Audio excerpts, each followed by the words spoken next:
PDM में बराबरी की सतह पर बैठे हुए थे, किसी के मातहत नहीं। शो कॉज जारी करके पीडीएम तोड़ दी गई। पीपल्स पार्टी रहनुमा नैयर बुखारी नून लीग पर बरस पड़े।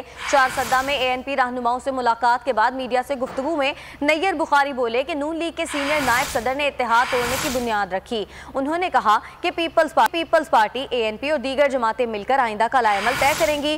11 अप्रैल को सीईसी इजलास के बाद लाएमल का ऐलान करेंगे। एएनपी रहनुमा मियां इफ्तिखार बोले कि पीडीएम छोड़ने का फैसला जल्दबाजी में नहीं किया, किसी की डिक्टेशन कबूल नहीं कर सकते। मौजूदा हुक्मरानों के खिलाफ जिद्दोजहद में शामिल रहेंगे।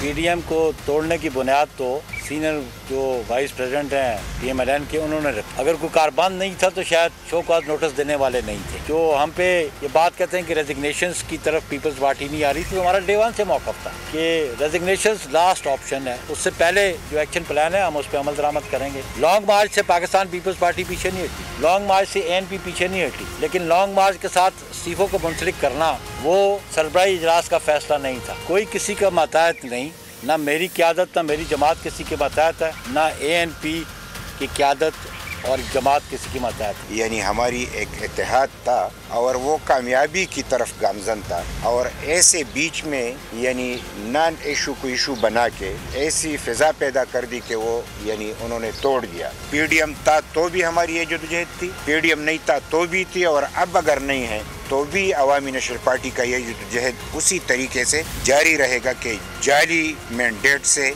आई हुई हुकूमत का खात्मा करेंगे और असली जमहूरियत जो एक ऐसा इंतखाब हो के जिसमें कोई मुदाखलत न हो, जो जीते उनके हवाले कर दे। ये जद्दोजहद हमारी जारी रहेगी।